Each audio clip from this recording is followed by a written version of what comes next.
bonjour tout le monde, comment allez-vous ce matin? J'espère que tout le monde va bien. Et bien moi je vous retrouve avec grand plaisir pour une nouvelle rando. Ce coup-ci on est à Cotteret, mais on va partir à Luz Saint-Sauveur pour faire une petite balade d'à peu près 6-7 km avec dans les 300-400 mètres de D+, quelque chose comme ça. C'est une trace que j'ai trouvée sur All Trails et qui passe par une église, un château, et elle a l'air très jolie tout en étant assez simple. Donc eh bien je vous amène, on va voir ça. C'est parti!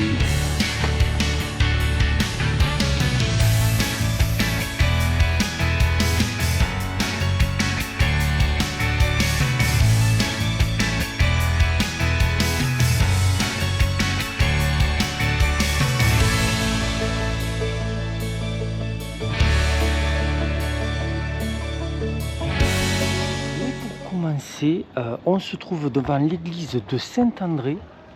Regardez-moi cette petite merveille. C'est une église des Templiers, d'après ce qui est marqué sur l'affiche. Mon cher William, je pense fort à toi.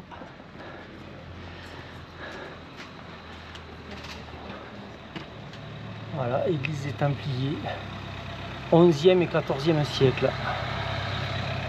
Voilà, je vous laisserai faire pause et lire. Je vous montre l'intérieur vite fait.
En dehors de l'église, on est toujours dans l'enceinte, je veux dire.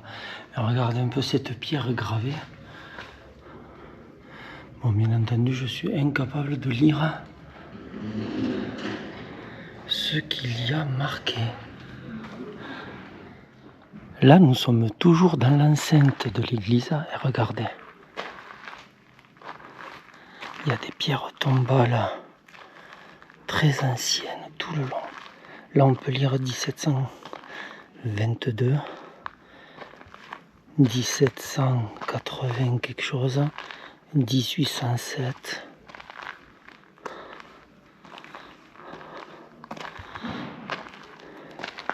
« 1786, c'est impressionnant. 1837. Et regardez tout le tour de l'église.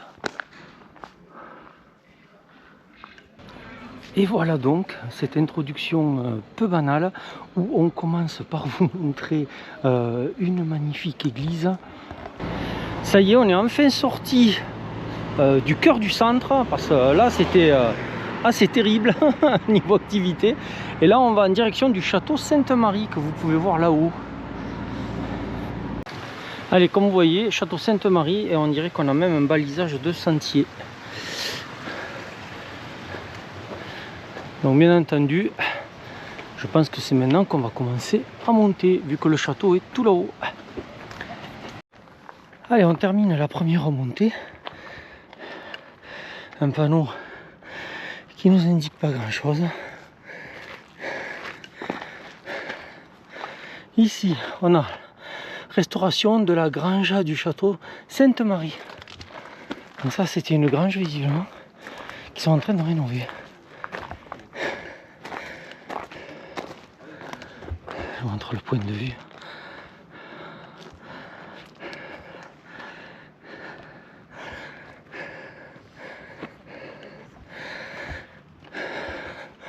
Et nous sommes arrivés au château. Allez, je me dirige vers le château.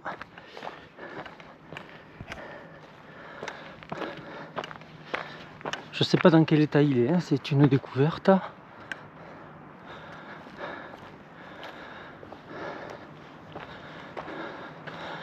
Alors, il daterait du 14e, château Sainte-Marie.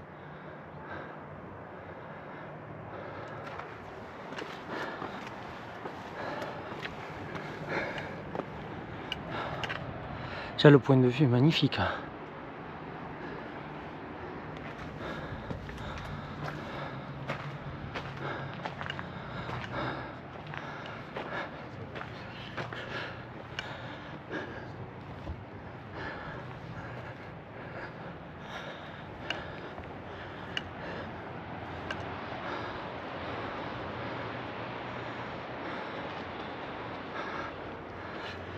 Il n'en reste plus grand chose, juste une paroi.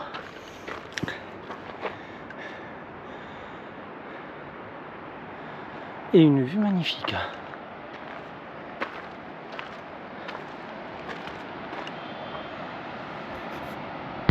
Allez, on laisse le château derrière nous et on va continuer à monter en suivant ce chemin. Donc là, d'après ce qu'on a pu voir, on emprunte un morceau de GR10. Et là, vous voyez, on commence déjà à prendre de la hauteur.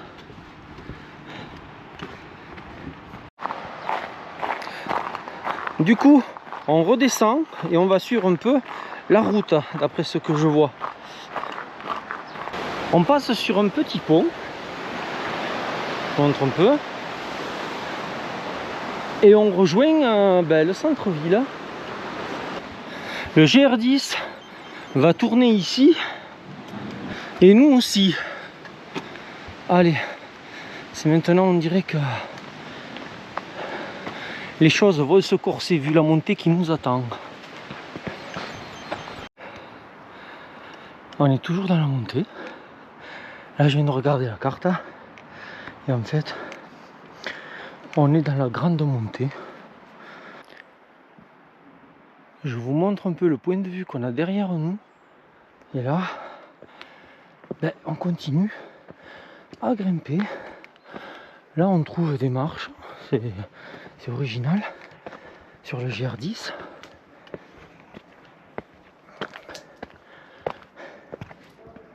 En haut de la montée, on trouve ça. C'est vraiment pas mal. Si on le fait de nuit, on peut appuyer sur le bouton pour avoir 30 minutes d'éclairage et parcourir le village. Allez donc.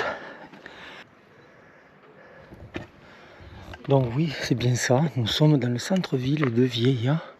Là, nous avons une magnifique église du 18e. Mais à cause d'un glissement de terrain, est devenue dangereuse et du coup n'est plus utilisée, n'est plus visitée. Bon, mais les amis, la suite de la montée, donc, c'est la traversée de ce village par la route. Et ça fait que monter en S. Les amis, je souffle comme un bœuf.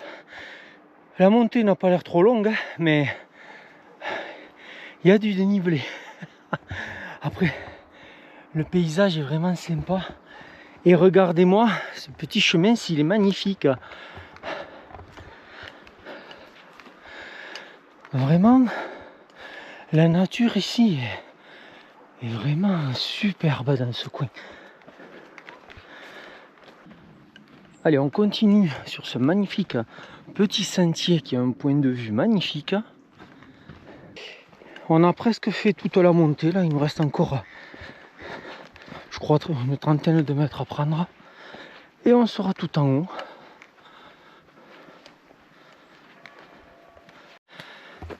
On se trouve devant un espèce d'escalier taillé dans la terre.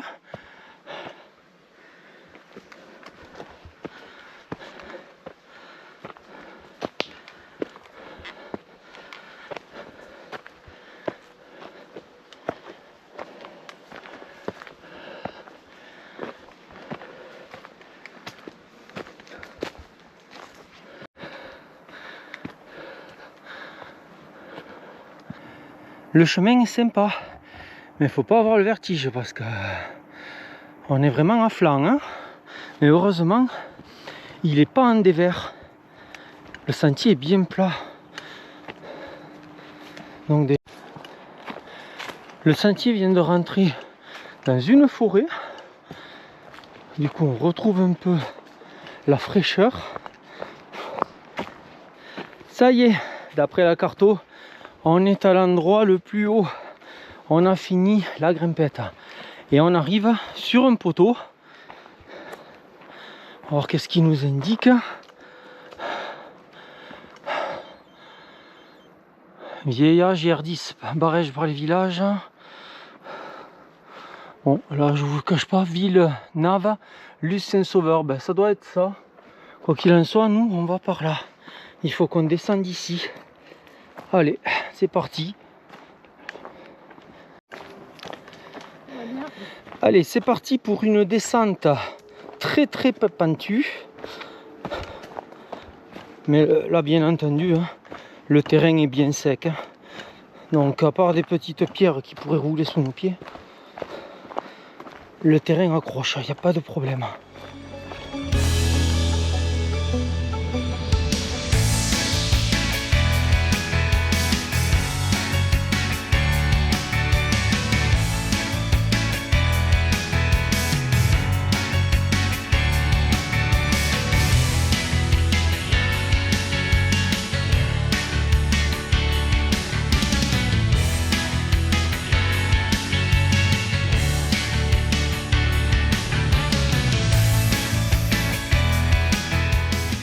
Le Nave, Luce Saint-Sauveur, c'est bien notre direction. Allez, et bien on continue à descendre.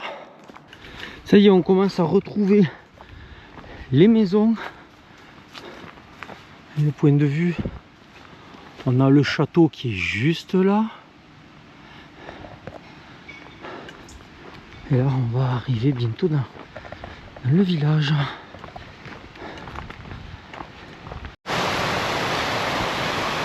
Allez, maintenant la descente se poursuit par la route dans le village en longeant ce magnifique ruisseau ou rivière, je sais pas trop. Très rapidement, on repasse sur un tout petit sentier ombragé, très appréciable en cette période. Et là on continue du coup à redescendre vers la ville. On repasse devant une de ces nombreuses granges qui sont magnifiques et qui témoignent d'un passé pastoral dans la région. Le tracé nous fait quitter la boucle pour aller voir une chapelle Solferino. Donc on y arrive bientôt. Allez, c'est une nouvelle petite montée pour rejoindre la chapelle qui est derrière les arbres là. Et voilà cette magnifique chapelle. Allez, on va la voir de plus près.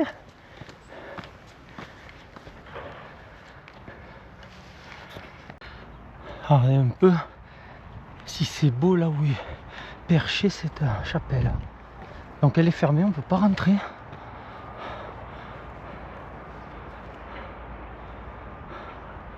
Bon, elle est à contre-jour bien évidemment, sinon c'est pas drôle.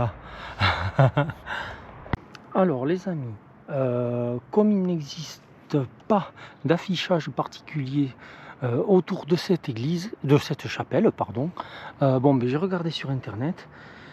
Et donc, elle l'a vu le jour lors de la venue du couple Napoléon III et Eugénie de Mongino à Luce Saint-Sauveur en 1859. Le chantier s'acheva en 1863. Voilà ce qu'on peut y lire. Allez, nous maintenant, eh bien, on va continuer le circuit en revenant sur nos pas et continuer la boucle. Allez, on revient sur nos pas. et on rejoint de nouveau le centre-ville.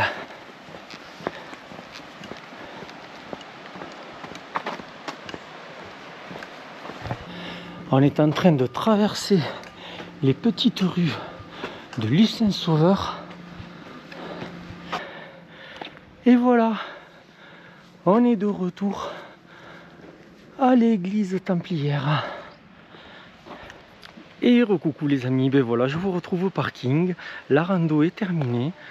Alors, pour vous en dire 3 mots. Vraiment chouette, vraiment sympa. Vraiment très agréable. Des petits sentiers, des montées, des descentes, quelques liaisons routières mais qui sont minimes, de très jolis points de vue, du patrimoine entre un château, une église templière, une chapelle du 18e. Voilà, c'est un joli petit parcours, bien agréable. Donc au final on aura fait dans les 7 km 70, 700 quoi, 7 km 7 pour 370 mètres de D+. Pas mal de parties ombragées, ça c'était super agréable avec cette météo plus que clémente. Vous voyez, il y a un magnifique ciel bleu, plein soleil, enfin voilà, vraiment très agréable cette saison. Quant à moi, ben, comme toujours, je tiens à remercier tous ceux qui s'abonnent, qui laissent un commentaire, un like. Merci à vous, c'est vraiment très gentil, ça me touche beaucoup. La chaîne approche bientôt les 700 abonnés. Jamais j'aurais cru en arriver là, même si c'est pas énorme par rapport à d'autres, hein, on est d'accord. Mais franchement, quand j'ai commencé, je ne m'attendais pas à arriver à presque 700. Merci beaucoup à tous pour votre soutien, c'est vraiment énorme. Merci. Allez, sur ce, je vous dis à la prochaine vidéo. Bye bye les amis.